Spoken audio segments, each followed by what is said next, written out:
कर सकते हैं। तो ये मीटिंग यूट्यूब पर भी है, तो आपके जो लोग भी यूट्यूब पे नहीं आ पाएंगे या हमारे साथ जूम पर कनेक्ट होने में उनको अगर कोई प्रॉब्लम आ रही होगी, तो आप उन्हें यूट्यूब का लिंक शेयर कर दीजिए। सोनम जायसवाल, SONAMJAISWAL, मैं ग्रुप में शेयर कर देती हूँ उस लिंक को ना, मैं ग्रुप पे शेयर कर देती हूँ इस लिंक को।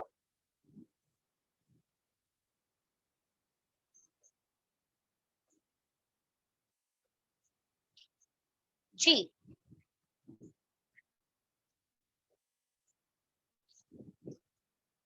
मैं इसको ग्रुप पर भी शेयर कर रही हूँ।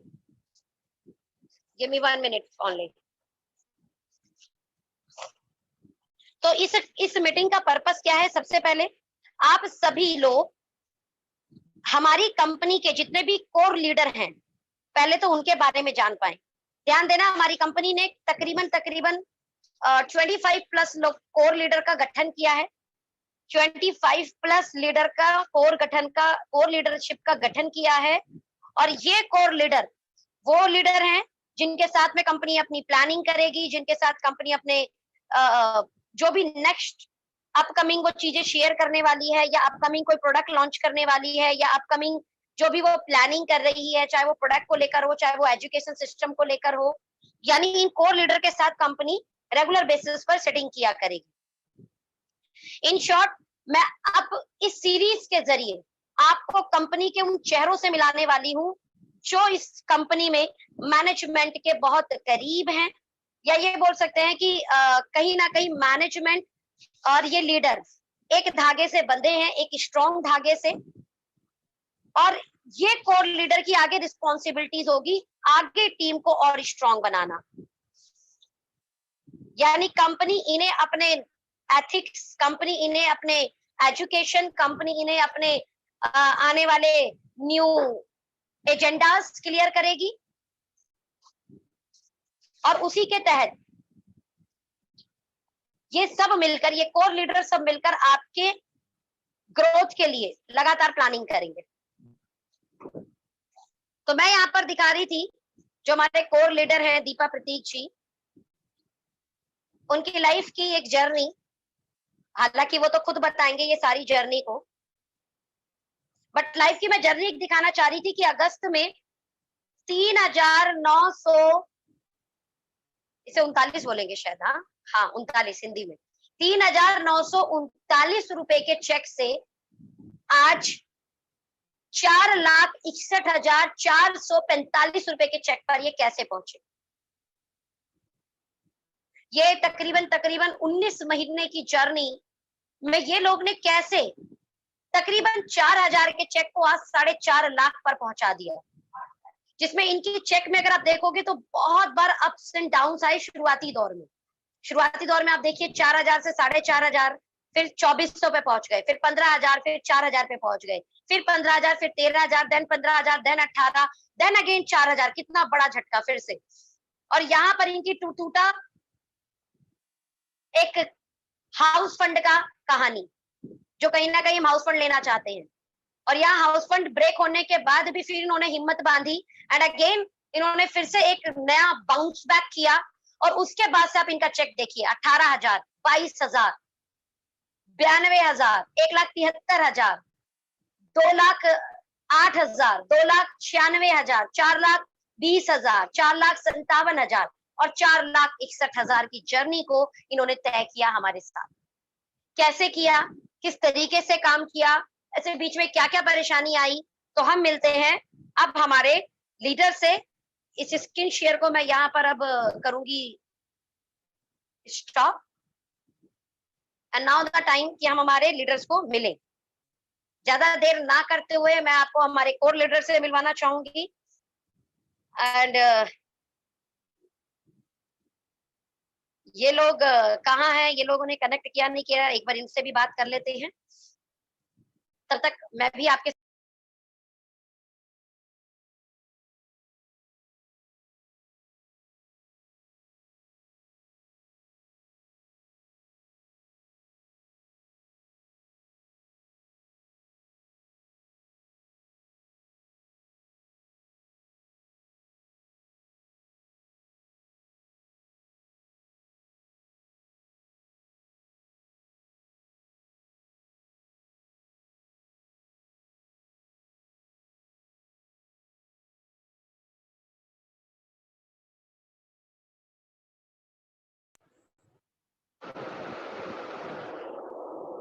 जी, तो हम यहाँ पर बात कर रहे थे हमारे कोर लीडर्स को आपसे मिलवाने की। हम यहाँ बात कर रहे थे हमारे सभी जो मेन लीडरशिप पर लोग हैं, उन लोगों से आप रूबरू हो पाए, उन लोगों से आप बातें कर पाए, उन लोगों की सक्सेस की जर्नी को सुन पाए, उन लोगों की सक्सेस की स्टोरी को सुन पाए, और इन लोगों ने ये पड़ाव कैसे लिया, इस मुकाम पर कैसे आए, इस बीच इन्हें क्या क्या प्रॉब्लम्स आई, और ऐसी क्या क्या चीजें थी जिन्होंने इनको स्ट्रांग बनाया। तो इन सब चीजों पे हम डिस्कशन करेंगे, बट मैंने आपको इनके ऑल ओवर इस 18-19 महीने की जर्नी को आपके सामने दिखाया, जिसमें यकीनन कुछ अप्स डाउन्स रहे, लेकिन अगेन उसके बाद ये लोगों ने हमारे साथ एक फिर से एक स्टार्टअप किया, बाउंस बैक किया, जो मैं मेरे शब्दों में बोलती हूँ, और उसके बाद एक कहानी लिख दी, और इस बेटा इसको ओपन कर दो, ओपन कर दो, और एक ऐसी कहानी लिख दी, ओपन कर दो, एक ऐसी कहानी लिख दी जो कहानी आज इन्हें सक्सेस की तरफ लेके जा रही है, एक ऐसी कहानी जो जिसमें ये आगे बढ़ रहे हैं, एक ऐसी कहानी जो रियली में आप सब लोगों को इंस्पिरेशन देने वाली है, आप सब लोगों को एक ऐसी स्टोरी समझ में आने वाली है, जिस स्टोरी को आप सबसे ज्यादा होम मीटिंग में यूज करने वाले हो। मैंने हमेशा आपको हम मेरी मीटिंग्स में होम मीटिंग्स को प्रमोट करने के लिए बोला है, you know very well. Home meeting में मैंने आपको बताया है कि प्लान काम नहीं करता बहुत ज्यादा। Active bonus, super active, car fund, house fund, हालांकि हमारा प्लान इतना आसान है कि सिंपल व्यक्ति को भी समझाओगे तो समझ में आ जाएगा, लेकिन मैं उससे पहले इंपॉर्टेंट क्या बोलती हूँ कि वाई क्लियर कीजिए। आप ये बिजनेस क्यों कर रहे हैं वो क्लियर करवाना है उनका। तो वाई नेटवर्क मार्केटिंग, और वाई नेटवर्क मार्केटिंग से भी कहीं ज्यादा काम करता है सक्सेस स्टोरी। जब आप जॉब क्लास लोगों से मिलोगे तो इस कपल की कहानी आपको बहुत काम आने वाली है, क्योंकि ये दोनों जॉब से हैं। इन दोनों ने जॉब के साथ इस बिजनेस को बिल्ड किया, और इवन मैं बताऊं, प्रतीक आज भी जॉब कर रहे हैं नोएडा में, एंड नाउ 4.5 लाख की इनकम होने के बाद में नाउ ही डिसाइडेड कि मुझे अभी इसको फुल टाइम करना है। यानी पार्ट टाइम में भी काम करके कोई व्यक्ति 4,000 रुपए से 4.5 लाख पे पहुंच सकता है। It's a very very wonderful success story, और ये स्टोरी काम आएगी आपकी होम मीटिंग्स में, कि आप जरूर बताएंगे कि देखिए हमारे यहाँ पर भी एक कपल है, ये कपल ने अपनी जॉब के साथ इस बिजनेस को शुरू किया। शुरुआती दौर में इनकी कहानी बड़ी फ्लक्चुएटेड रही, राइट, 4,000, 2,000, 4,000, 5,000, 7,000, 8,000 की कहानी रही, लेकिन आज मात्र 19 से 20 महीने में इनकी 4,000 की कहानी 4.5 लाख पर पहुंच गई है। ये चीजें ना बहुत इंस्पायर करती है, लेकिन ये कब बताएंगे आप, जब आपको स्टोरी पता होगी। होम मीटिंग में फिर आप, जैसे अब मैं तकरीबन 20 लीडर से आपको मिलाने वाली हूँ इस जर्नी में, मैं आपको कितने लीडर से मिलवाने वाली हूँ, 20 लीडर से मैं आपको मिलवाने वाली हूँ। 20 लीडर जिनके पे आउट 1 लाख से लेके 10 लाख है। कितने हैं? 1 लाख से लेके 10 लाख। मैं सौभाग्यशाली हूँ, I am so blessed, I am truly blessed कि ये कहानी मेरे टीम की कहानी है। ये सक्सेस स्टोरी मेरे टीम लीडर्स की स्टोरी है, एंड आई फील प्राउड कि मुझे अब इस स्टोरी को पूरी जहान को बताने का मौका मिल रहा है, और बड़े गर्व के साथ मैं इस पूरी स्टोरी को डंके की चोट पे पूरे विश्व में बताऊंगी, और आप सब लोगों के जरिए ना जाने कितने लोगों को ये स्टोरी एक होप देने वाली है। ये स्टोरी उनके एक उजड़ा चमन इन शॉर्ट, कि जब उन्हें पता नहीं लग रहा, जब उन्हें समझ नहीं आ रहा कि वो जिंदगी में किस तरीके से आगे बढ़े, और आपके जरिए ये स्टोरी उनकी जिंदगी को उजागर करने वाली है, उनकी जिंदगी में खुशियां भरने वाली है। तो आशा करती हूँ यकीनन इस स्टोरी से ये जो सेशन शुरू हो रहे हैं, आज पहला सेशन है, और वी ब्लेस्ड कि इस पहले सेशन के आप साक्षात गवाह हैं। आप साक्षात गवाह हैं हमारी इस पहले सक्सेस स्टोरी के सेशन के। तो बधाई के पात्र हैं आप सभी लोग कि आप सब लोग इस सेशन के जरिए, इस शुरुआत के एक हमारे वो ऑडियंस हैं जो हमारे साथ इस सक्सेस स्टोरी जर्नी को शुरुआती दौर से साथ में आए हैं, और भगवान से बिल्कुल मैं प्रेयर करती हूँ, और आप लोगों पे बिलीव करती हूँ, ये 20 स्टोरी 20 तक नहीं रहेगी। आप सब लोग 1 लाख से ऊपर कहानी पर आएंगे, 2 लाख, 5 लाख, 10 लाख कमाएंगे, और इसी तरीके से जूम के जरिए, बड़े स्टेज के जरिए आप सब लोगों की सक्सेस स्टोरी को हम पूरे विश्व को बताएंगे। नाउ द टाइम कि हम उस प्यारे से कपल से मिले, और पार्टिसिपेट शायद मेरे ख्याल से आ चुके हैं। Now back to the host, नहीं की होस्ट दीपा हमारे साथ कनेक्ट है, तो हम चाहते हैं कि दीपा से शुरुआत की जाए। वेलकम दीपा, आप मेरी आवाज सुन पा रहे हो? दीपा आपकी आवाज नहीं आ रही।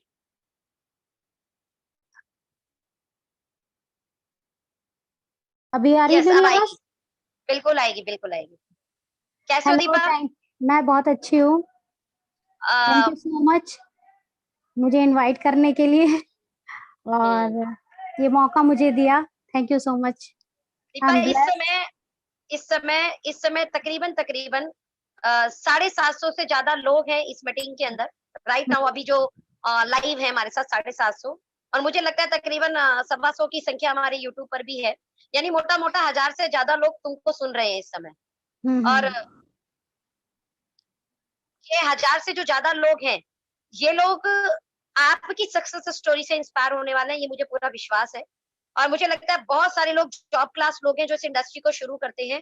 आप लोग आपसे, प्रतीक से, इन सब लोगों को ये जानने का मौका मिलेगा कि यस, जॉब के साथ आप किस तरीके से इस व्यापार को बड़ा कर सकते हैं। तो मैं चाहूंगी दीपा, सबसे पहले आपके बारे में, आपने आप आपके पर्सनल लाइफ के बारे में, है ना, आप कहाँ से हैं, बेसिकली फैमिली में कौन कौन है, आप जरूर अपना थोड़ा पर्सनल लाइफ लोगों के साथ शेयर करें। Hello friends, my name is Deepa Sisodia. पहले था, अब शादी हो चुकी है तो दीपा सिंह हो गया। हाँ, मैं अपने बारे में बताना चाहूंगी, अपनी जर्नी को। मेरा, जैसे कि मैं बता चुकी, मेरा नाम दीपा सिसोदिया है और राइट नाउ डायरेक्ट सेलिंग कर रही हूँ मैं। अपने बारे में बात कहूँ तो एजुकेशन की बात कहूँ, सबसे पहले एजुकेशन मैंने एमबीए किया। एमबीए करने के बाद जो सब लोग करते हैं जॉब, मैं भी जॉब ही कर रही थी। और फैमिली की बात कहूँ तो फैमिली में मेरे पेरेंट्स हैं, मेरी सिस्टर ब्रदर्स हैं, और मेरे इन-लॉज़ में मेरे हस्बैंड, मदर इन लॉ हैं।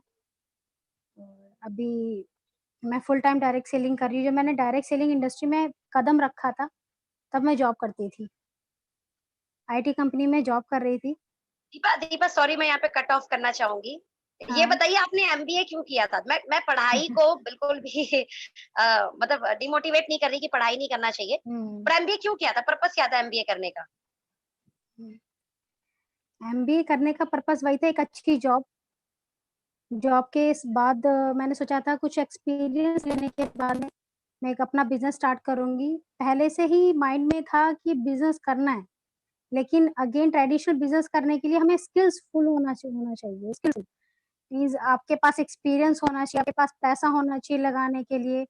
जो एक ट्रेडिशनल बिज़नेस को करने के लिए चीज़ें चाहिए होती हैं, वो सारी चीज़ें चाहिए होती हैं। तो मैंने भी ये सोचा था, पहले मैं एमबीए करती हूँ।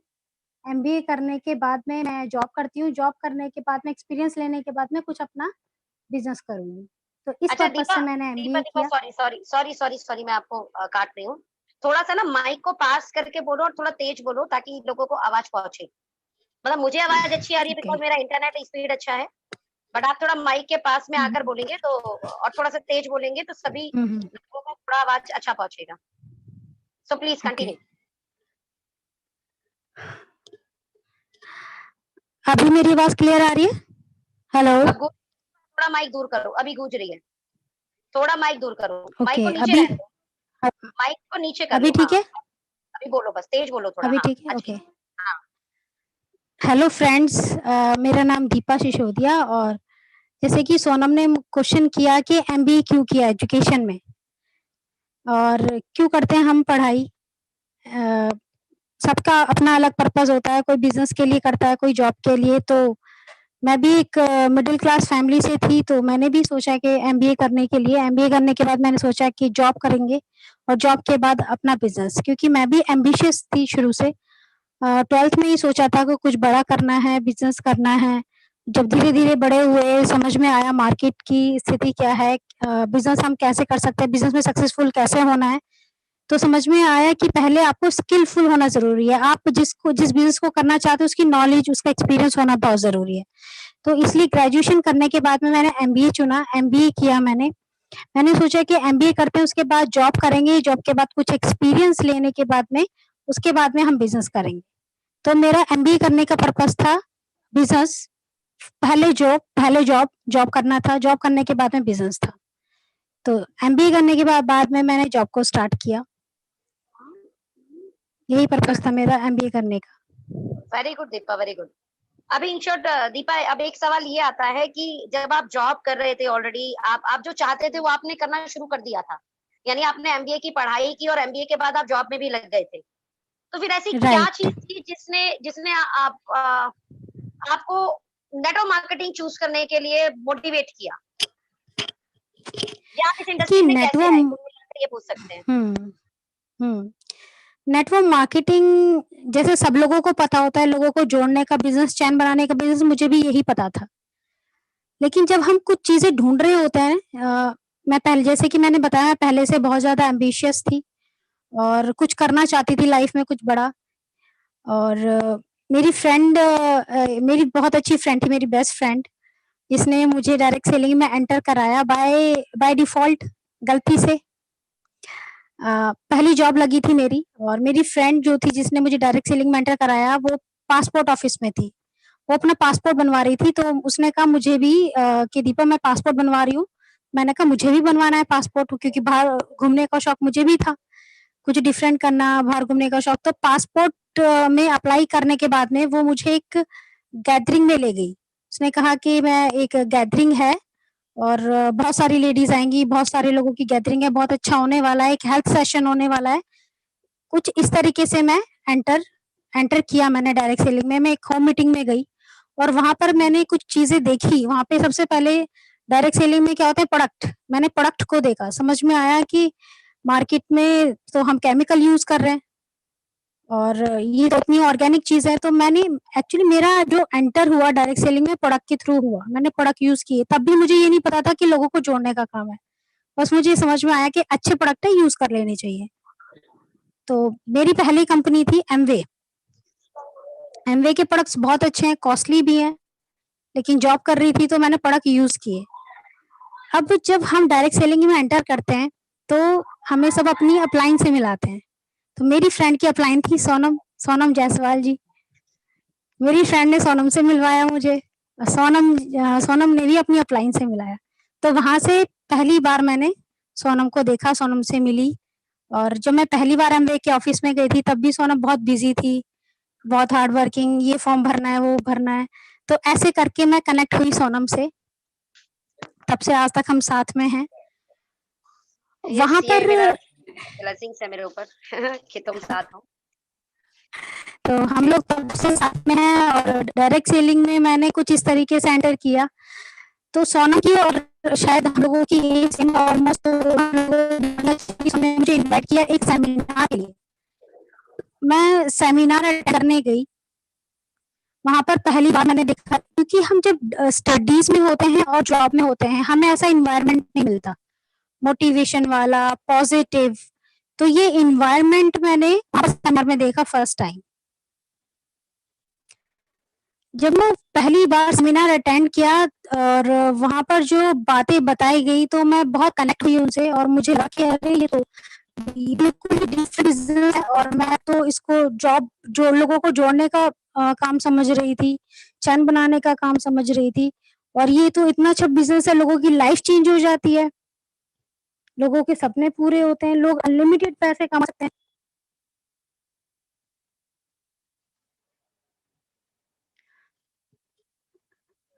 आई थिंक कुछ प्रॉब्लम हो रही है टेक्निकल। Hello, hello. मैं सुन पा रही हूँ, आप बोलो, कंटिन्यू करो दीपा। मैं यहाँ पर एक चीज ओके। बोलना चाहूंगी जो मुझे अभी तक दीपा की स्टोरी से समझ में आया कि मैं अभी होम मीटिंग के बारे में बता रही थी लोगों को। तो आप अगर आप सोचो कि हम्म। किसी नए गेस्ट को बजाय बड़े सेमिनार या ओपन मीटिंग्स में, हम्म। यानी हॉल्स मीटिंग में ले जाने से कहीं ज्यादा आसान होता है किसी व्यक्ति को होम मीटिंग के अंदर लेके जाना। यानी दीपा की पहली मीटिंग होम मीटिंग यस। थी, और उस होम मीटिंग के जरिए ये पहली बार कनेक्ट हुई डायरेक्ट सेलिंग से। जो मैंने आपको बोला था कि अगर यस। जिस जिस फैमिली को आप पक्का करना चाहते हो, उस फैमिली में आप कम से कम ध्यान देना। इसलिए जो मैंने जो भी अभी तक मीटिंग ली है, वो सिर्फ एक अनुभव को शेयर किया है, क्योंकि मैंने देखा है लोग उससे कनेक्ट होते हैं। तो होम मीटिंग जिस फैमिली को आप पक्का करना चाहते हो, उस फैमिली में 3 महीने में कम से कम वीकली बेसिस पर होम मीटिंग कर दो। यानी एक फैमिली अगर आपकी सेट हो गई है, तो उस वीक में उसके यहाँ पर मीटिंग करो, उसके साथ जुड़े हुए लोगों को बोलो कि आप यहाँ पर अपने गेस्ट लेके आ सकते हो। यानी होम मीटिंग के यस। जरिए आप मैक्सिमम लोगों को कनेक्ट कर सकते हैं। हाँ दीपा, अभी आप बोल रहे थे, कुछ बोल से कंटिन्यू करिए please. Yes yes yes yes, Sonam ने बिल्कुल ठीक कहा। हर डायरेक्ट सेलिंग में होर्डिंग बहुत ही इम्पोर्टेंट रोल प्ले करती हैं। मैं भी कहीं ना कहीं अगर एसोसिएट हूँ डायरेक्ट सेलिंग इंडस्ट्री से, तो वो भी एक होम मीटिंग के थ्रू हुई। होम मीटिंग बहुत ही इम्पोर्टेंट है फ्रेंड्स। तो मैं अपनी जर्नी की बात कर रही थी, मैं डायरेक्ट सेलिंग में कैसे आई। तो पहली बार मैंने एंटर किया, मेरी पहली कंपनी थी एमवे। वहाँ पर मैं सोनम से मिली अपनी एक फ्रेंड्स के थ्रू। वहाँ पर सेमिनार्स अटेंड किए मैंने। तो जब भी मुझे कोई इनवाइट करता था, तो मैं कभी बहाने नहीं बनाती थी, झूठ नहीं बोलती थी कि हाँ मैं आ जाऊंगी, लेकिन मैं जाती नहीं थी, ऐसा नहीं करती थी। सोनम ने मुझे इनवाइट किया, सोनम के अपलाइन में थे, उन्होंने मुझे इनवाइट किया, तो मैं हमेशा सेमिनार्स में जाती थी। तो एमवे मेरी पहली कंपनी थी। सेमिनार्स में जाना, वहाँ का पॉजिटिव इन्वायरमेंट, मोटिवेशन, वहाँ पे जा जाकर मुझे समझ में आया डायरेक्ट सेलिंग का पोटेंशियल क्या है। डायरेक्ट सेलिंग का पोटेंशियल जानना बहुत इंपॉर्टेंट है। देखिए, मैं जॉब में थी और एमवे जैसी कंपनी को मैंने को करने का डिसाइड किया एज ए नेटवर्क मार्केटिंग में। सबको पता है एमवे का जो प्लान है या सिस्टम है, बहुत ही टिपिकल है। एजुकेशन सिस्टम बहुत अच्छा है, लेकिन पैसे अर्न करने का जो सिस्टम है बहुत ही टिपिकल है। तो वहाँ पर समझ में आया कि यहाँ पर तो जल्दी से पैसे नहीं बन सकते, बट मैं फिर भी सेमिनार्स में जाती थी। पोटेंशियल पता लगा। पोटेंशियल जानना बहुत इंपॉर्टेंट है। जब तक आपका वाई क्लियर नहीं होगा, आप डायरेक्ट सेलिंग नहीं कर सकते। तो वहाँ जाकर मेरे सपने बिल्ड हुए। मुझे वहाँ जाकर वाई क्लियर हुआ कि मुझे डायरेक्ट सेलिंग क्यों करना है। तो कुछ इस तरीके से मेरी जर्नी स्टार्ट हुई एमवे में। एमवे में एवरी सैटरडे संडे मैं सेमिनार्स अटेंड करती थी। एवरी सैटरडे संडे सोचिए कि आप पूरे वीक ऑफिस जाते हैं और सैटरडे संडे आपको चाहिए होता है कि हम सोएंगे। लोग जो वर्किंग पीपल होते हैं, वो लोग सोते हैं या घूमते अपने फ्रेंड्स के साथ में। और मैं मतलब मैं उठती थी जॉब पर जाने के लिए 8 बजे, और जबकि मुझे सेमिनार्स में जाने के लिए 7 बजे उठना पड़ता था। तो डायरेक्ट सेलिंग को करने के लिए पैशन होना बहुत जरूरी है, क्योंकि एक्साइटमेंट का बिजनेस तो है ही, पैशन होना बहुत जरूरी है। तो मैंने इसको Deepa sorry, passionately. Deepa sorry, अभी मैं आप पे दोबारा से आती हूँ। अभी हमारे साथ प्रतीक है लाइन पे। हम चाहेंगे प्रतीक की भी थोड़ी सी हम जर्नी को समझ लें। तो प्रतीक, हम आपके पास आते हैं और आप बताएं अपना अपने बारे में थोड़ा सा, और आप इस इंडस्ट्री में कैसे इंट्रोड्यूस हुए, बिकॉज आप भी एक अच्छी जॉब में हैं और अच्छी पढ़ाई की है। Please Prateek, Prateek please. Sonam, can you hear me? Yes yes yes. Okay. So, Sonam, first of all, basically मैं अगर बोलना चाहूंगा मेरी डायरेक्ट सेल्स की एंट्री, तो इट वाज लाइक डिफरेंट। शायद लोगों की होती है ड्रीम्स के जरिए, शायद लोगों की होती है किसी और के चीज, मतलब किसी ना किसी एम्बिशन के जरिए। मेरी डायरेक्ट सेल्स की एंट्री बहुत ही डिफरेंट थी, और कहने में कभी हिचकता नहीं हूँ। It was all because of Deepa. क्योंकि शायद दीपा शायद जिस कंपनी में काम करती थी, उस कंपनी में मैं भी कहीं ना कहीं काम करता था।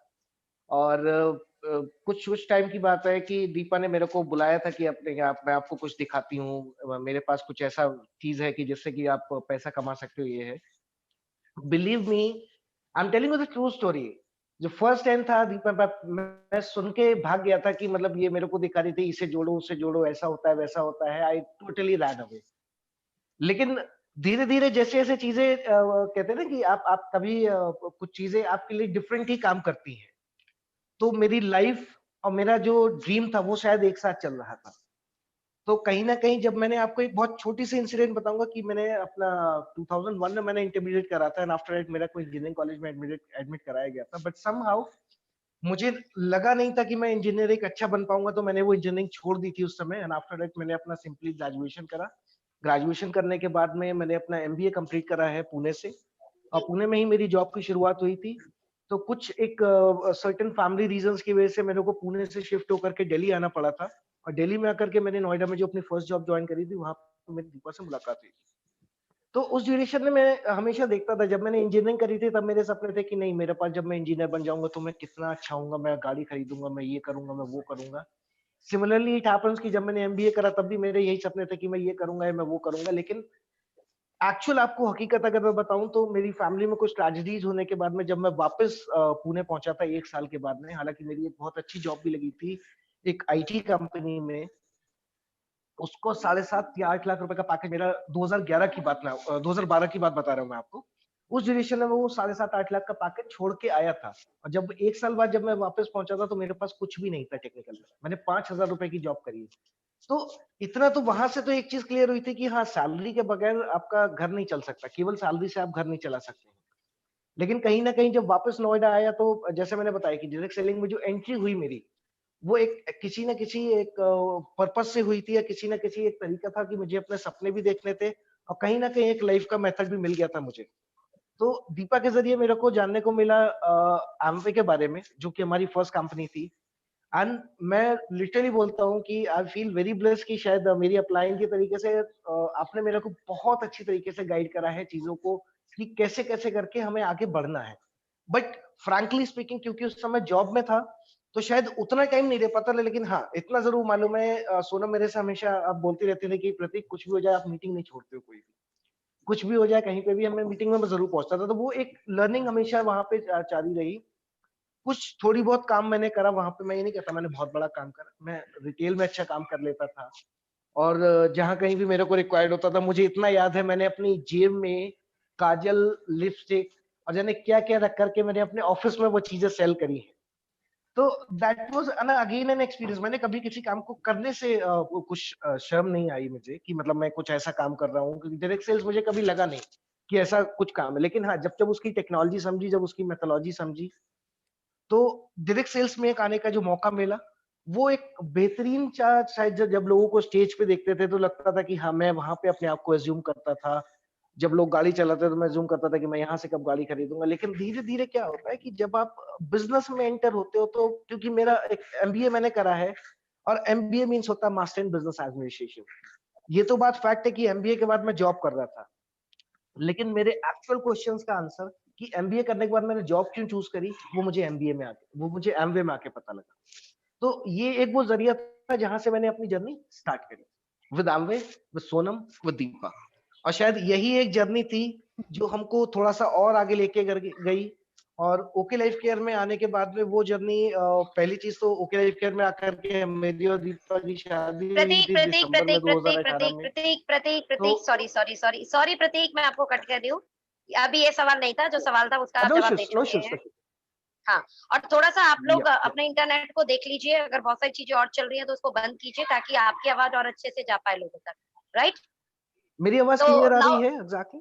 मुझे अच्छी आ रही है, बट बहुत मेरी सारे लोग आवाज चैट पे बोल रहे, मुझे अच्छी आ रही है बट चैट पे बहुत सारे लोग बोल रहे हैं शायद आवाज अच्छी नहीं आ रही। सो मेक श्योर आप अपना इंटरनेट ओके, देख लीजिए, और बहुत सारी चीजें चल रही है तो उसे बंद कीजिए। अच्छा, दूसरी चीज मैं श्योर अभी श्योर। हाँ, आवाज आ रही है, बहुत अच्छे से आ रही है प्रतीक, उसमें भी डिस्टर्ब मत हो, आप आ जाओ।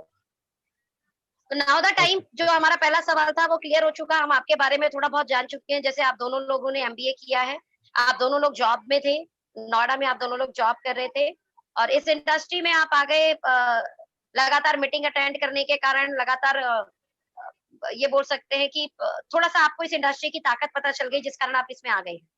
Now the second question is कि आप सब लोगों को जब इस इंडस्ट्री की ताकत पहले से ही पता थी, आप जानते थे कि इस इंडस्ट्री के जरिए आप अपने सपने पूरे कर लेंगे, तो आपने ओके लाइफ केयर को ही क्यों चुना? It's a very important question कि अब ओके लाइफ केयर ही क्यों? दीपा, मैं आपसे पूछना चाहूंगी पहला, फिर प्रतीक से पूछेंगे। प्लीज प्रतीक, दीपा बताएं, ओके लाइफ केयर ही क्यों चुना आपने? एक्चुअली एमवे के बाद में हमने एक और कंपनी स्टार्ट की थी, एज यू नो, प्रोइंग इंटरनेशनल। जनरेशन प्लान से बाइनरी प्लान में आने की जर्नी, उसके बाद में हमने ओके लाइफ केयर को चुना, क्योंकि ओके लाइफ केयर भी आपके साथ जुड़ी हुई है। हमने आपके साथ में डिसीजन लिया, सोनम के साथ में हमने डिसीजन लिया ओके लाइफ केयर को करने का। जैसे कि अब मैंने बताया प्रोइंग इंटरनेशनल कंपनी हमने जॉइन की थी एमबीए के बाद में, तो लगभग 2 साल प्रोइंग इंटरनेशनल को टाइम दिया। लेकिन प्रोइंग इंटरनेशनल में कुछ दिक्कतें आ रही थी मैनेजमेंट को लेकर, आईडी शिफ्टिंग, कुछ अनएथिकल चीज़ें हो रही थी। मुझे लगता है कि ऐसी अनएथिकल चीज़ों में हम लंबे समय तक काम नहीं कर सकते। यही रीज़न था, वहाँ से छोड़कर हमने ओके लाइफ केयर को स्टार्ट किया। और जब ओके लाइफ केयर को स्टार्ट किया, तो समझ में आया एक्चुअल में डायरेक्ट सेलिंग का क्या मतलब है। जब तक हम कंपनी के सीओडी के सर से नहीं मिले थे, तब तक हमें भी लग रहा था ये भी एक कंपनी है प्रोइंग इंटरनेशनल की तरह। लेकिन एक्चुअल में जब हमने डीके सर को सुना, तो समझ में आया कि डायरेक्ट सेलिंग का तो मतलब हमें पता ही नहीं था। क्या है डायरेक्ट सेलिंग? आज की डेट में जब कोई नेटवर्कर साथ में बैठते हैं, तो सिर्फ प्लान पे और प्रोडक्ट पे बात होती है, इंडस्ट्री पे कोई बात नहीं करता। लेकिन जब ओके लाइफ केयर को जॉइन किया, स्टार्ट किया, तो समझ में आया हम यहाँ पर हमने इंडस्ट्री पे बात की। तो एक ये बहुत बड़ा रीज़न था, जो बहुत सारे क्वेश्चन थे मेरे इंटरनेशनल कंपनी एमवे में, प्रोयंग में बहुत सारे जो क्वेश्चन्स थे जिनके आंसर नहीं मिले थे, वो आंसर मुझे ओके लाइफ केयर में मिले। तो यही रीज़न है एक ओके लाइफ केयर को स्टार्ट करने का। बहुत बड़ा रीज़न था मेरा ये ओके लाइफ केयर को स्टार्ट करने का कि यहाँ पर हम थैंक यू इंडस्ट्री पे सो बात मच, करते हैं, यहाँ पर हम एक्चुअल में thank you so much factory Deepa. To अभी कंज्यूमर के now customer. Thank you Deepa. Now Prateek से हम जानना चाहेंगे, प्रतीक, ओके के डिसीजन को आपने हाँ क्यों बोला? ओके लाइफ केयर ही क्यों डायरेक्ट सेलिंग में?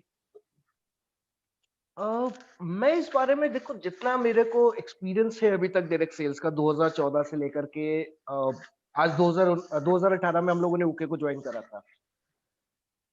एमवे में जब हम लोग फर्स्ट टाइम जब पहुंचे थे, तो मेरे ख्याल शायद जो उसका प्लान था वही हमको बताया था फैक्ट्री टू कंज्यूमर, कि फैक्ट्री टू कंज्यूमर चीजें जब पहुंचती हैं तब हमारा डायरेक्ट सेल्स एग्जैक्टली वर्क करता है। बट समहाउ वो वहां पर जो चीजें हमको बताई जाती थी, क्योंकि हम उस समय फ्रेशर थे, और शायद अगर हम किसी अपने अपलाइन से या बड़े अपलाइन से क्वेश्चन भी पूछते थे कि ये ऐसा क्यों है कि फैक्ट्री टू कंज्यूमर होने के बावजूद भी, जो कि एक सिंपल सा लॉजिक है, लोगों को समझ में आ जाता है कि फैक्ट्री टू कंज्यूमर होने के उपरांत भी वहां पे सामान क्यों महंगा है, तो हम लोगों को बता दिया जाता था कि सस्ता खरीद के कभी किसी ने क्या पैसे कमाए हैं। बहुत कॉमन जवाब था। दूसरी चीज, हम लोग जो तरह तरह के डेमोस करते रहते थे या तरह तरह के हम लोग जो जादू दिखाते रहते थे, उनसे कहीं ना कहीं हम अपने कस्टमर्स को इम्प्रेस करते थे। मैं ये नहीं कह रहा हूँ कि क्वालिटी खराब थी किसी प्रोडक्ट की। Amway was a very good organisation and we were really blessed कि हम लोगों को शायद एमवे पहली कंपनी मिली। लेकिन as per the current scenario की मैं बात करूं, तो करंट सिनारियो के हिसाब से एमवे वाज हम लोगों की जो वेवलेंथ है उससे मैच नहीं कर रही थी। कहीं ना कहीं जिस स्पीड से हमको पैसा कमाना था, उस स्पीड से एमवे में नहीं आ रहा था। That is why we left it out Amway. But जहां पे बात आती है कि एमवे से हम लोग प्रोयंग में जब आए, यानी कि एक मल्टी लेग से एक आए हम लोग बाइनरी प्लान में, तो बाइनरी प्लान में भी 2 लेग थे, लेकिन फर्क क्या था, हम लोगों को क्या चीज अच्छी लगी कि अरे यार ये बताओ, यहाँ तो क्या नाम, वहां तो मल्टी लेग में काम कर रहे थे, यहाँ तो केवल 2 ही लेग चलाने हैं, क्योंकि सामान पहले भी महंगा बेचते थे, अभी बेच लेंगे, कोई इशू नहीं है।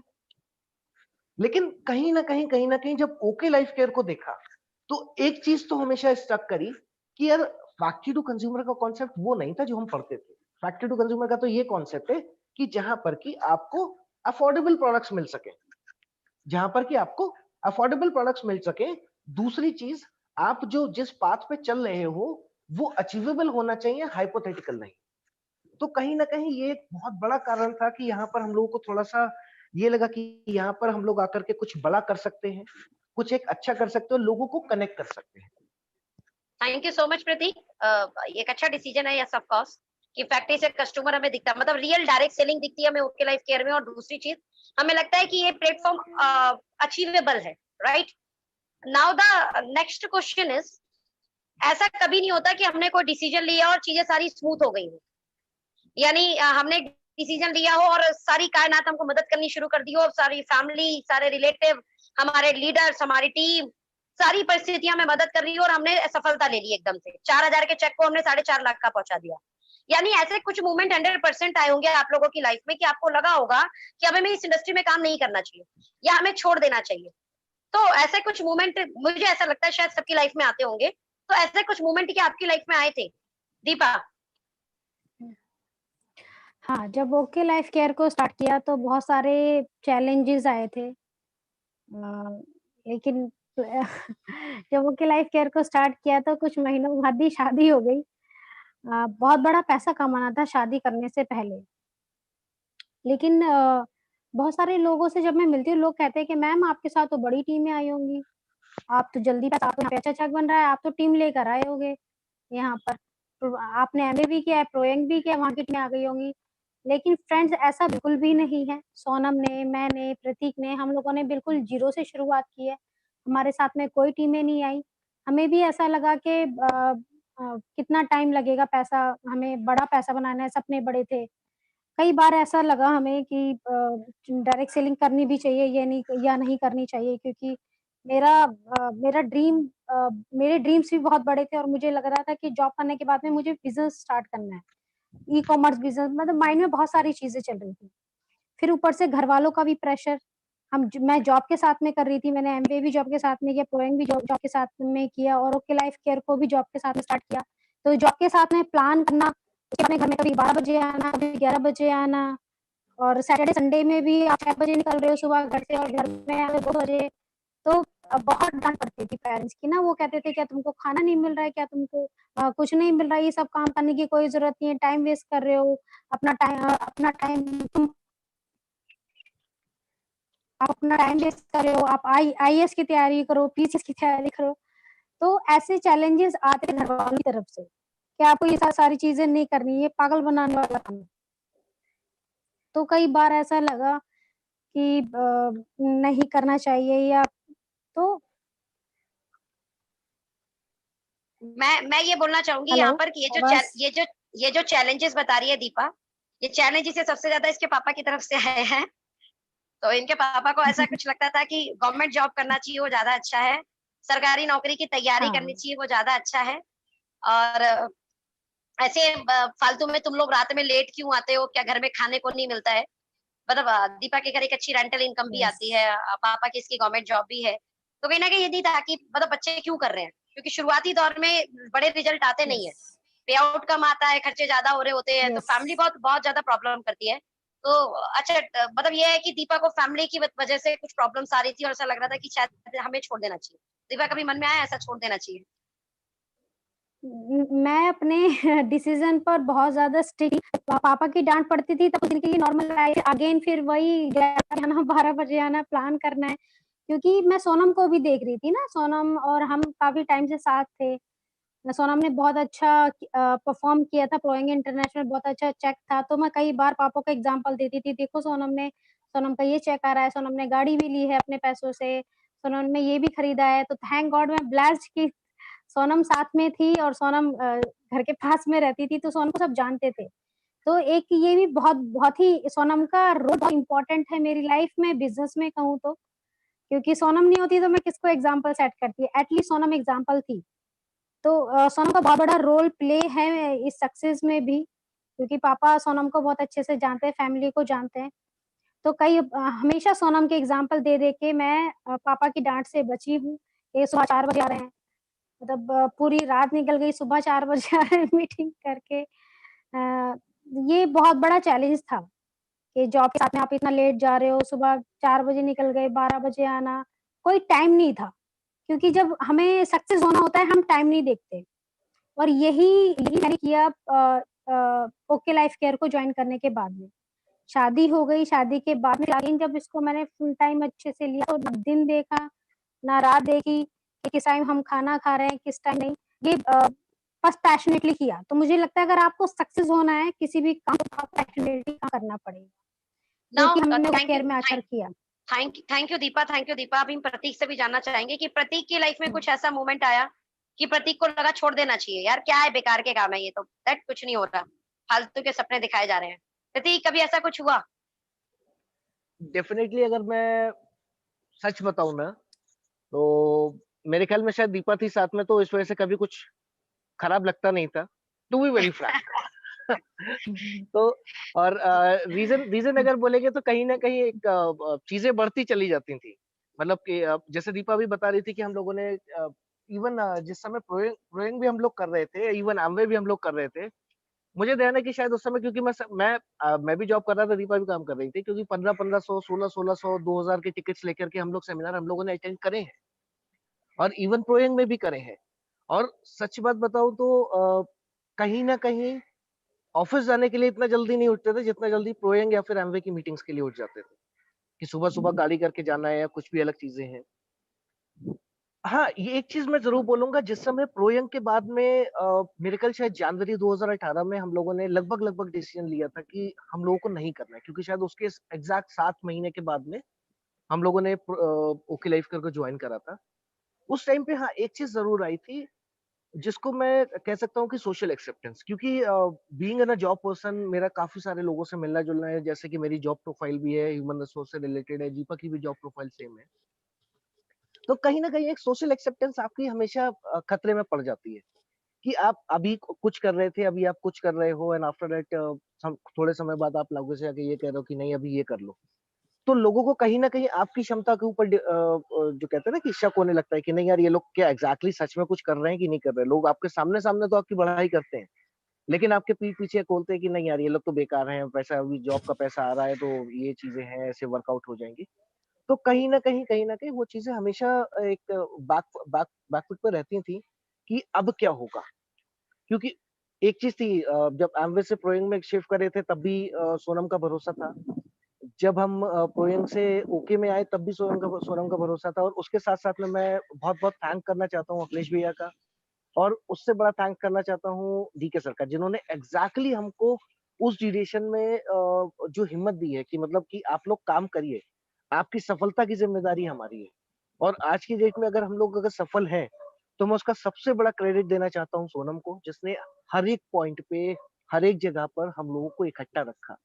हर एक जगह पे जब भी कभी हम लोगों को प्रॉब्लम आई तो उसने वो चीज बताई है कि प्रतीक ये ऐसे नहीं ऐसे होगा, या दीपा ये ऐसे नहीं ऐसे होगा। कई कई बार ऐसा होता था मैं अलग होता था, दीपा अलग जा रही है कहीं पर।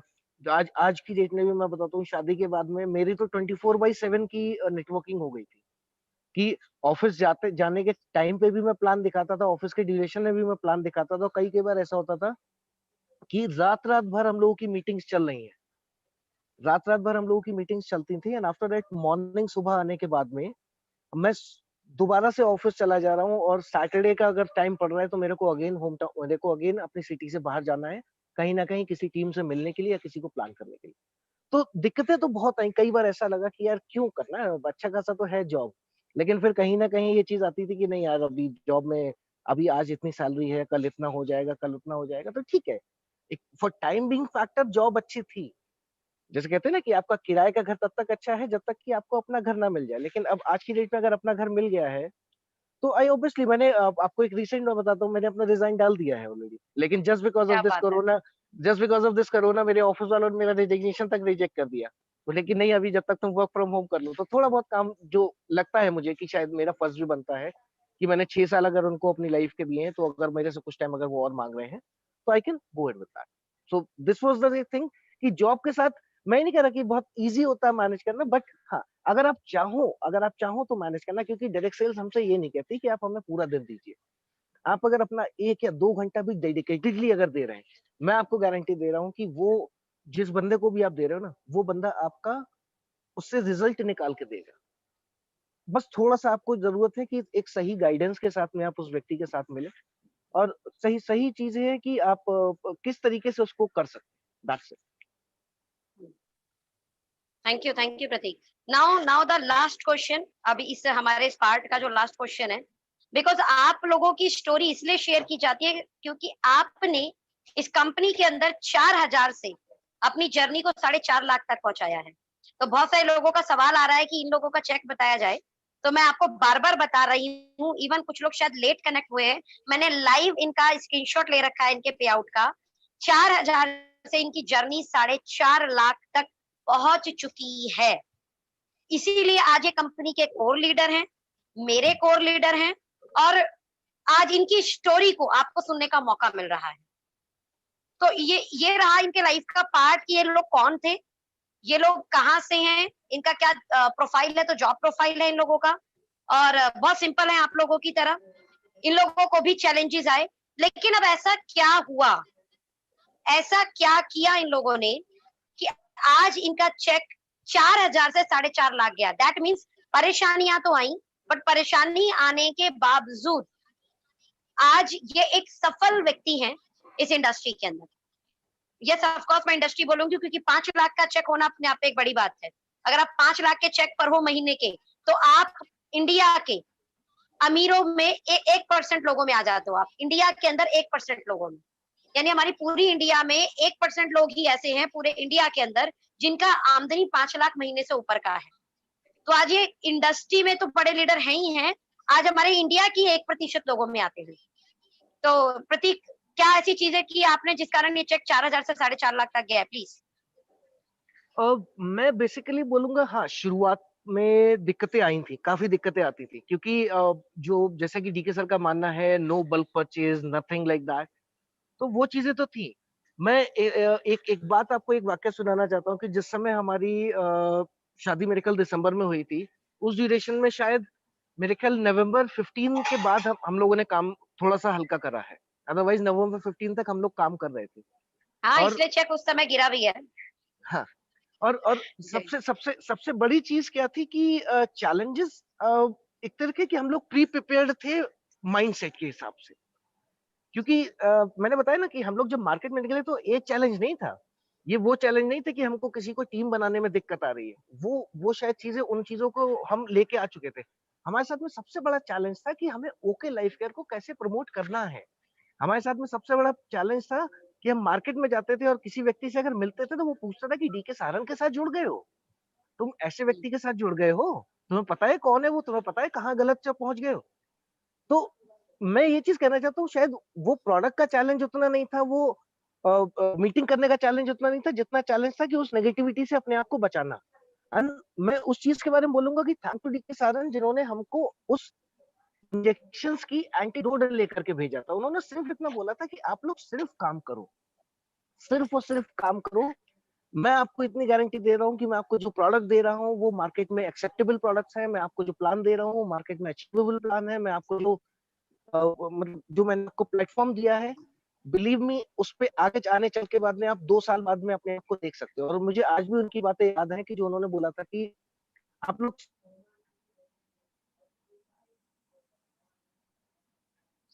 प्रतीक, आप शायद मूवमेंट करके बोल रहे हैं, शायद इसलिए आपकी आवाज ब्रेक हो रही है। मूवमेंट करके मत बोलो, एक जगह खड़े होकर बोलो ना। तब तक हम दीपा से बात करते हैं। दीपा जी, बताएं ऐसा क्या किया आपने यस। कि चीजें आपकी आगे बढ़ने लगी? ऐसा क्या चीज था? बिकॉज कुछ आपका नहीं। फ्लक्चुएशन बहुत आया है। हाँ, फ्लक्चुएशन आने का यही रीजन है कि हम लोगों ने, हमारा थोड़ा गैप हो गया था ड्यू टू मैरिज, लेकिन कॉन्सेप्ट क्लियर था, नेटवर्क मार्केटिंग करना है, ओके लाइफ केयर करना है। शादी से पहले रिजाइन दे दिया। शादी के बाद में जब नोएडा शिफ्ट हुई, मैं फरवरी मंथ में मैं नोएडा शिफ्ट हुई थी। उसके बाद में मार्च अप्रैल मई से मैंने बहुत अच्छे से काम करना स्टार्ट किया था। यहाँ पर बड़ा चेक बनाने का कोई दूसरा ऑप्शन ही नहीं है, सिर्फ और सिर्फ plan. Show the plan, show the plan, show the plan, follow up, show the plan, follow up, show the plan. अगर आपको सिर्फ बड़े चेक बनाने हैं तो सिर्फ आपको प्लान, नंबर ऑफ प्लान करने होंगे। बहुत सारे चैलेंजेस आते हैं, कई बार लगता है कि अरे हमारी अपलाइन की ज्वाइनिंग नहीं आ रही, ये नहीं हो रहा, वो नहीं हो रहा। अगर बिजनेस आपका है ना, आपको करना है। लेकिन आई एम ब्लेस्ड कि मेरी अपलाइन बहुत अच्छी है, मेरी अपलाइन ने मुझे बहुत सपोर्ट किया। शादी के दौरान मेरी टीम को बहुत सपोर्ट किया। लेकिन ये चेक जो हमारा एकदम से बड़ा है, यही रीजन है कि सिर्फ और सिर्फ हमने काम पर फोकस किया। रिजल्ट नहीं आ रहा तो और करना है, रिजल्ट नहीं आ रहा तो और करना है, और प्लान और प्लान और प्लान, ना दिन देखना ना रात देखनी। नंबर ऑफ प्लान बढ़ाने हैं आपको, सिर्फ हमने सिर्फ वही काम किया। मैंने और प्रतीक ने सिर्फ नंबर ऑफ प्लान पे काम किया। रात को नहीं देखा कि रात को 12 बज रहे हैं, 1 बज रहा है। हमें सक्सेस होना था, हमें बड़े चेक बनाने थे, हमें प्रूव करना था अपने आप को, तो सिर्फ हमने नंबर ऑफ प्लान किए।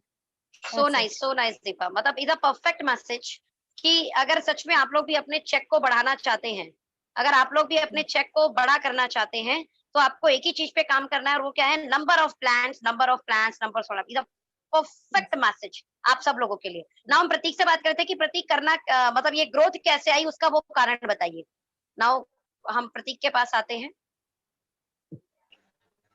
ग्रोथ की अगर मैं बात करूं तो डेफिनेट सी बात है, मतलब अगर किसी ने अगर ओके लाइफ केयर का प्लान बहुत डीपली समझा है ना, तो पूरा का पूरा प्लान बना हुआ है कंसिस्टेंसी मोड पे। डेफिनेटली आपके पास, जैसे अभी दीपा बता रही थी कि प्लान पे प्लान आपको दिखाते जाना है, यानी कि आपको नए लोगों को तो एंट्री लाना ही लाना है, लेकिन उसके साथ साथ में आपको अपने पुराने टीम मेंबर्स की भी ग्रोथ को कराना है।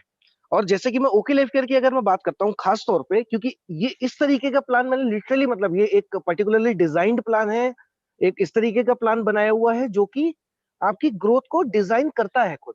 यानी कि अगर मैं बात करता हूँ इसकी फर्स्ट कंसिस्टेंसी मॉडल की, तो कंसिस्टेंसी मॉडल में क्या होता है, सपोज मैं आपको सच से एग्जाम्पल के तरीके से इसको बताता हूँ।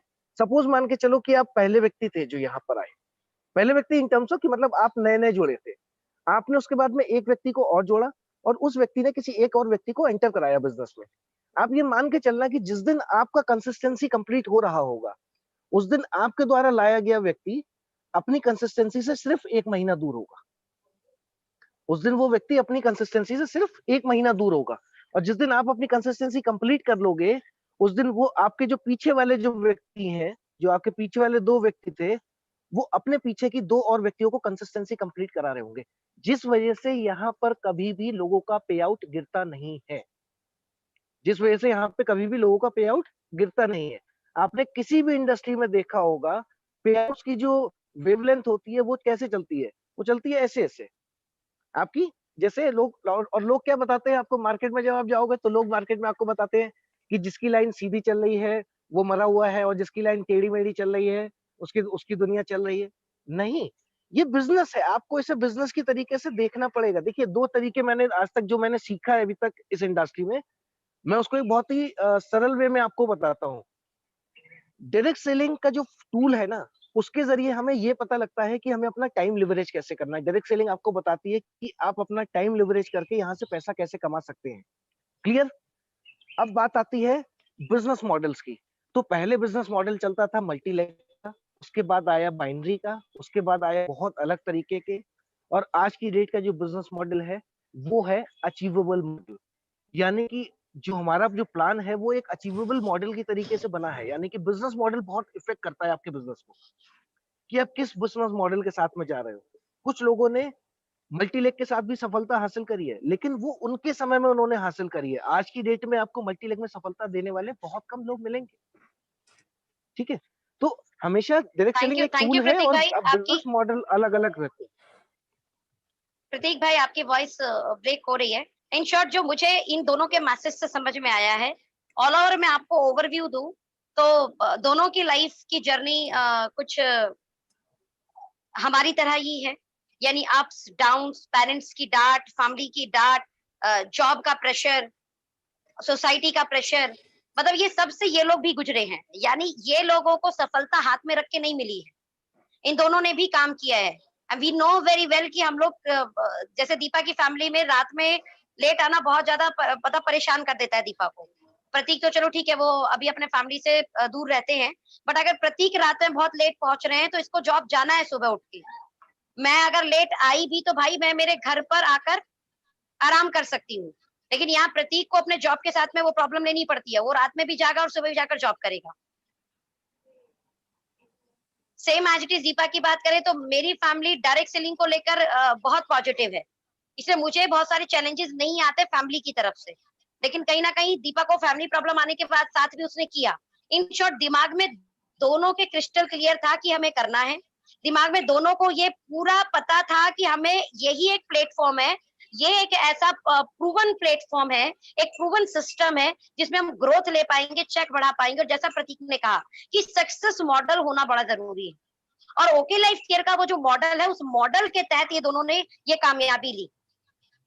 अदरवाइज इन्होंने एमबीए भी किया है, इन्होंने प्रोइंग भी किया है, लेकिन वो लेवल पे ये लोग कामयाब नहीं हो पाए जिस लेवल पर इन्होंने प्रोइंग में कामयाबी हासिल की है। इसका मतलब प्रोइंग ओके का जो ओके में जो इन्होंने कामयाबी हासिल किया, सॉरी, तो ओके का जो प्लेटफॉर्म है वो एक ऐसा प्लेटफॉर्म है जो एक ऐसा मॉडल देता है, ये एक ऐसी सीढ़ियां हैं जिस सीढ़ी में सिर्फ एक कंसिस्टेंसी के साथ फोकस्ड होकर जो मेहनत कर सकता है, अपनी अपलाइन पर बिलीव करके काम कर सकता है, नंबर ऑफ प्लान शेयर कर सकता है, वो यकीनन यहाँ पर काम कर सकता है और पैसा कमा सकता है। लास्ट मैसेज आप हमारे ऑडियंस को क्या देना चाहेंगे दीपा, और फिर इस मीटिंग को वाइंड अप करेंगे। लास्ट 5 मिनट्स आप दोनों के पास में, यानी 2 मिनट दीपा के पास है अभी। दीपा, लास्ट मैसेज आप अपने ऑडियंस को क्या देना चाहेंगी प्लीज?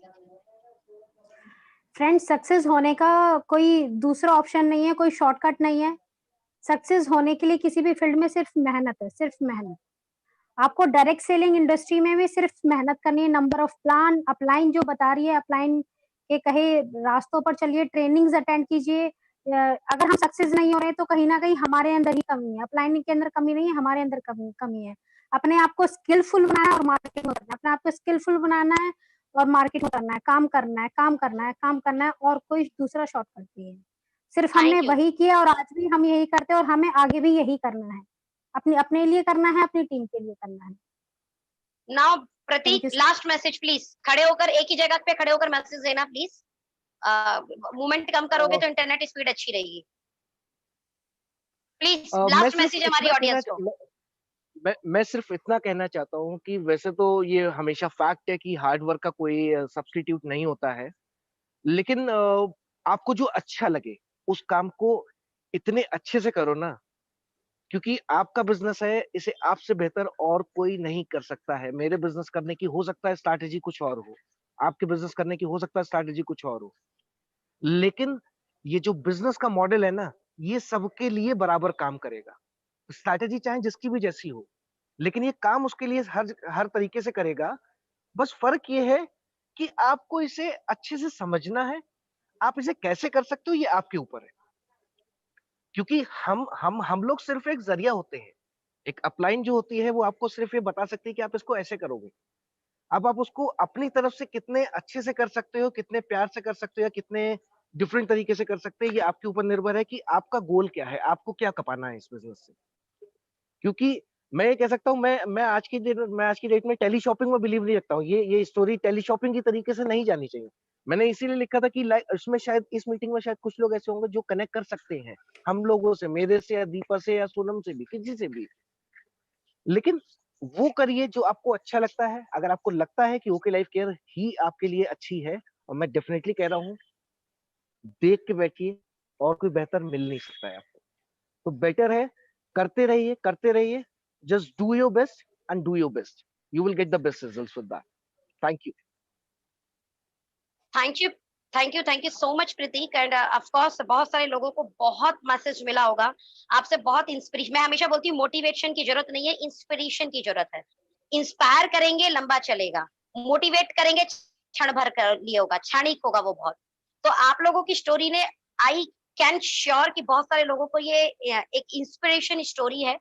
और आप सब लोग, आप महसूस कर सकते हैं कि जॉब क्लास में रहने के बाद इस 20 महीने में 4,000 के चेक को 4.5 लाख पहुंचाया जा सकता है, जिसमें इस बीच इनका फैमिली का एक बहुत बड़ा पार्ट हुआ। और वो क्या हुआ, मतलब ये लोग अपने एक गृहस्थ जीवन में प्रवेश किए, और राइट नाउ ये अभी एक बहुत जल्दी मम्मी पापा भी बनने वाले हैं।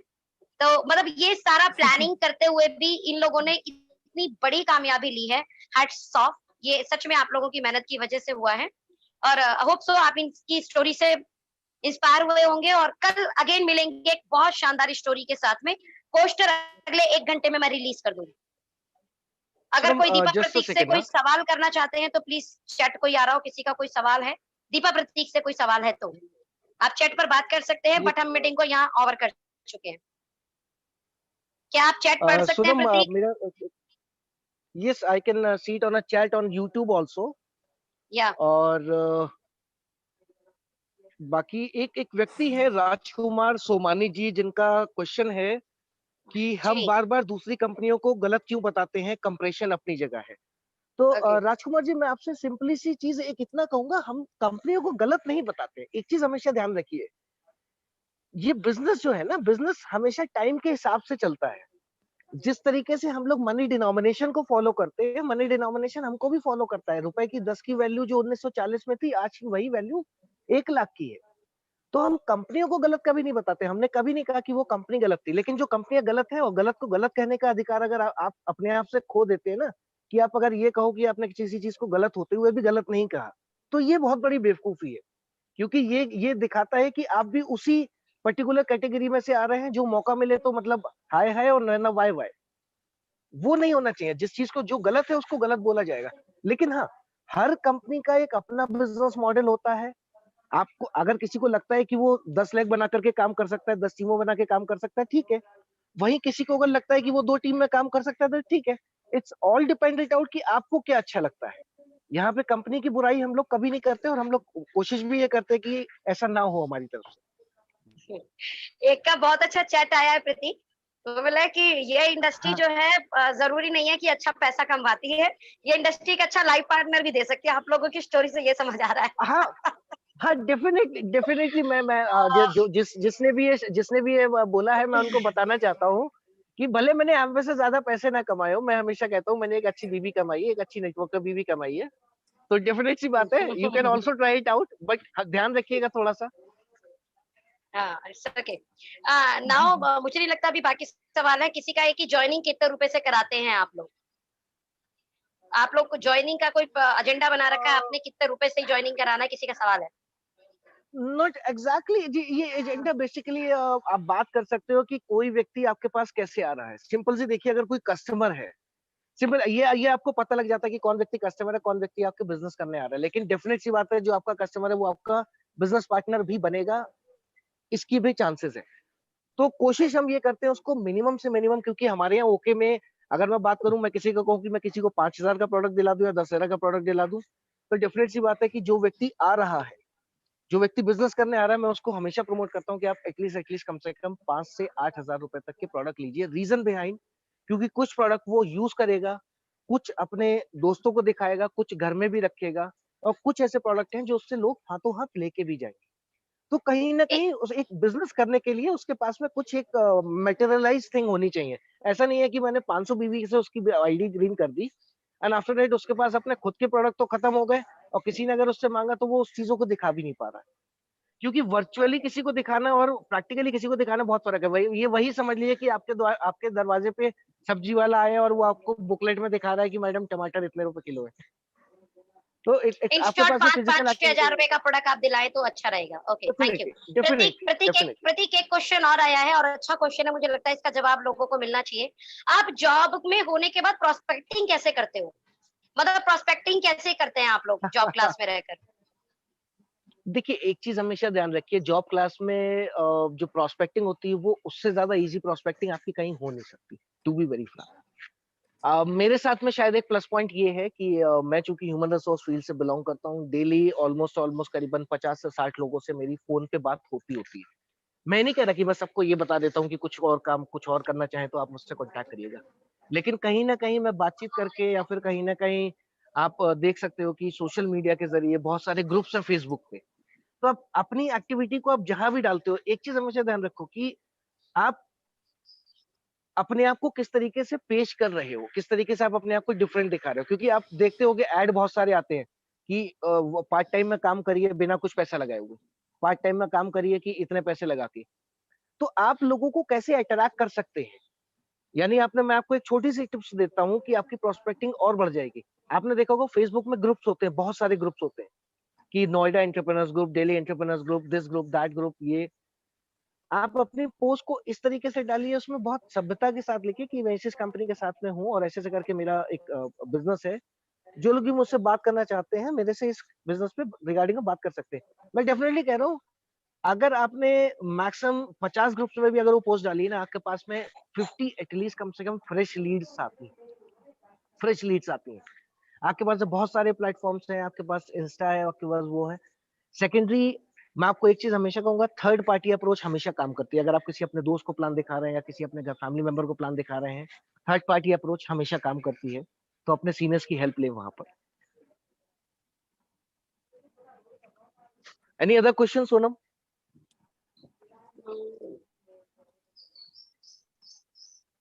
Sonam, are you there? जी जी, हाँ सुन रही हूँ, मैं क्वेश्चन पढ़ रही थी। आप या देखो, जब तक मुझे लगता नहीं है अभी ऐसा कोई सवाल है। कोई किसी का एक पूछ रहा सवाल था था कि चार। कि हाँ, हाँ बताओ दीपक, एक अगर एक कोई सवाल मिनट आपको एक समझ में मिनट आया एक और जिसका एक आप जवाब देना चाहते हो।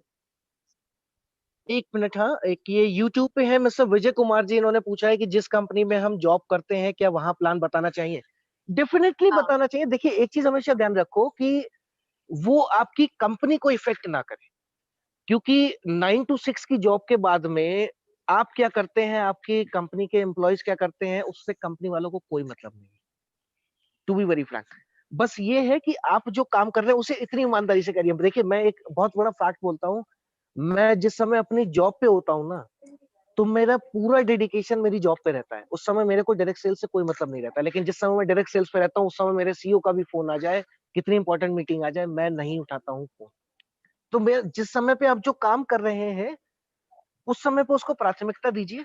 और हाँ, मैं नहीं कहता, मैं इस चीज को नहीं मानता कि मतलब जहां आप काम कर रहे हैं वहां के लोगों को प्लान नहीं दिखाना चाहिए, क्योंकि देखिए, यही एक तरीका है कि आपकी सोशल नेटवर्किंग बढ़ती है इस तरीके से। तो अगर कोई व्यक्ति इंटरेस्टेड है तो दिखाइए, जबरदस्ती मत करिए किसी के साथ। एक सवाल है कि आप पुरानी टीम लेके आए थे और अभी क्या टीम साइज है आपका? ये शायद पूरी मीटिंग में नहीं थे, मे बी शायद ना, अगर अगर या अगर इन्होंने सुनाई अगर नहीं दिया होगा। इस सवाल का जवाब मेरे ख्याल शायद सोनम आप दे दो तो ज्यादा बेटर है, वरना मैं तो ये कहूंगा, ना मेरी आंध्र में टीम थी, ना मेरी प्रोयंग में टीम थी। दोनों जगह मैंने रिटेलिंग में सामान बेच बेच के पैसा कमाया है, और हाँ, मीटिंग्स बहुत सारी अटेंड करी है। तो डायरेक्ट सेलिंग का मैं ये कह सकता हूँ प्रैक्टिकल एक्सपीरियंस तो बहुत है, लेकिन हाँ, सारी सारी टीम यहीं पे आके बनी है।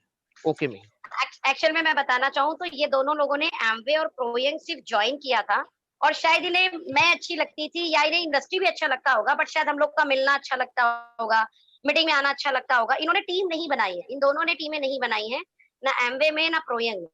मतलब इन लोगों ने मीटिंग में इन्हें आना अच्छा लगता था। मैंने लोगों को बोला था एज अ रिक्वेस्ट किया, तुम लोग मीटिंग मत छोड़ो। और इन्होंने एक्चुअल में जो फील्ड वर्क आके करना शुरू किया है वो ओके लाइफ केयर किया है। तो मैं ये बिल्कुल बोल सकती हूँ कि they are the fresh people. Okay life care में ये एक नए लोग हैं इस इंडस्ट्री को लेके। तब तक इन्होंने सिर्फ मीटिंग्स को ही जोड़ दिया था।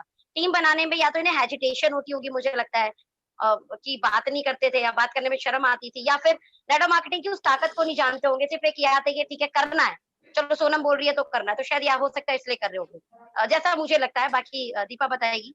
दीपा, इस सवाल का क्या जवाब देना हाँ चाहोगे?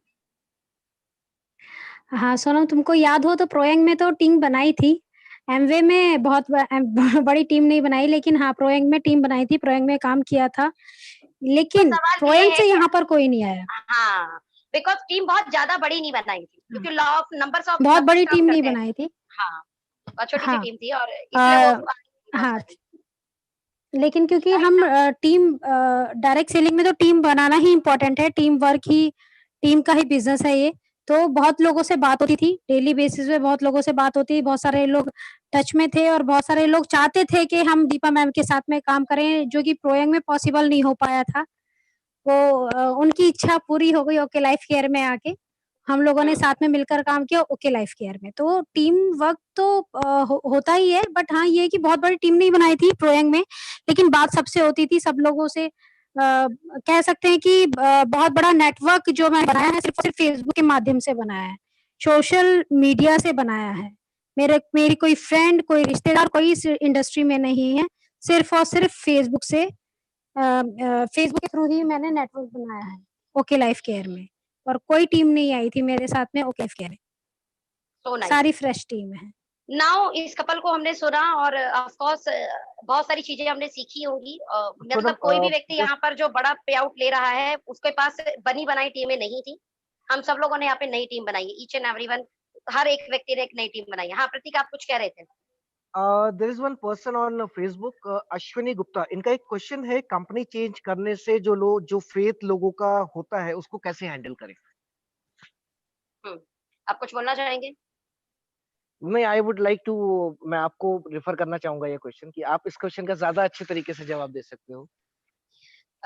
देखिए, अगर आप हर किसी को खुश करने में लगेंगे तो आप जिंदगी में कभी आगे नहीं बढ़ पाएंगे, मेरा ऐसा मानना है। आप उस कंपनी में काम कर रहे हैं, अगर वो व्यक्ति आपके साथ उस कंपनी में काम कर रहा है तो उसके सवाल पर आपको रिएक्ट करना ज्यादा जरूरी है। लेकिन अगर वो व्यक्ति आपके साथ लास्ट कंपनी में भी नहीं था तो आप उसके लिए परेशान क्यों हो रहे हो? अगर वो आपको इतना ही अच्छा अपना मानता था, अपना इतना ही सगा मानता था, आपके लिए इतना ही टेक केयरिंग था, तो आपके साथ लास्ट कंपनी में भी जुड़ता। और अगर वो आपके साथ नहीं जुड़ा है तो वो सवाल क्या कर रहा है या क्या नहीं कर रहा है, उससे क्या लेना देना आपको? आपको बहुत जरूरी इंपॉर्टेंट ये है, आपके साथ जो लोग जुड़ गए और आप जिस कंपनी के अंदर हैं, क्या वो जुड़े हुए लोग आपके साथ आकर बड़ा काम कर सकते हैं, या उस कंपनी के अंदर वो पूरे सपने कर लेंगे पूरे? जिस थॉट के साथ, जिस विश्वास के साथ, जो ड्रीम दिखाकर आप लाए थे, क्या उस प्लेटफॉर्म से आप पूरा करा लेंगे? या फिर आप ये सोचकर कंपनी नहीं बदल रहे कि यार वो जो मेरे साथ जुड़े नहीं ना, वो मेरे लिए क्या बोलेंगे? बॉस, अगर आप ये सोच रहे हो तो आप बिल्कुल गलत सोच रहे हो। आपको सोचने की हक है। किसके लिए? पहला अपने परिवार के लिए, क्योंकि उन्हीं के लिए आपने नेटवर्क मार्केटिंग शुरू किया, और दूसरा आपके साथ जुड़े हुए लोगों की ग्रोथ के लिए। तो यही दो चीज को सोचकर आपको डिसीजन लेना है या फिर डिसीजन नहीं लेना। इसके अलावा जितने भी थर्ड पार्टी हैं उनकी आपको सोचने का कोई अधिकार है ही नहीं, मेरा ये मानना है। सो अभी इस मुझे लगता है क्योंकि हम सभी सवालों का जवाब नहीं दे पाएंगे और 7 बजे फिर अगेन एक मीटिंग है, तो नाउ कल हम अगेन एक बहुत अच्छी स्टोरी के साथ आप लोगों के सामने आएंगे। फिर से मिलते हैं। बाय बाय, टेक केयर, घर पे रहिए, ख्याल रखें अपना, और इससे ज्यादा कुछ और करने की कोई आवश्यकता नहीं है। लगातार मीटिंग से जुड़िए। Thank you very much. Thank you Sonam. Thank you, Sonam. Thank you so much for connecting always us. Always. Thank you.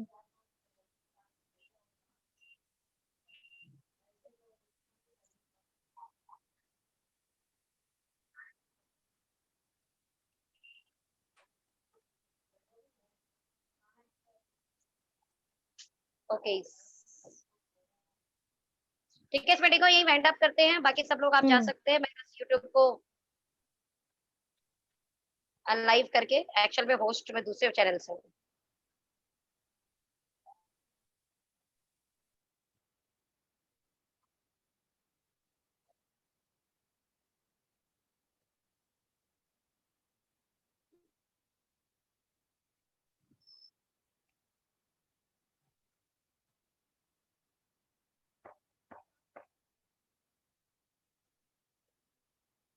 Deepa, आप एग्जिट हो जाओ।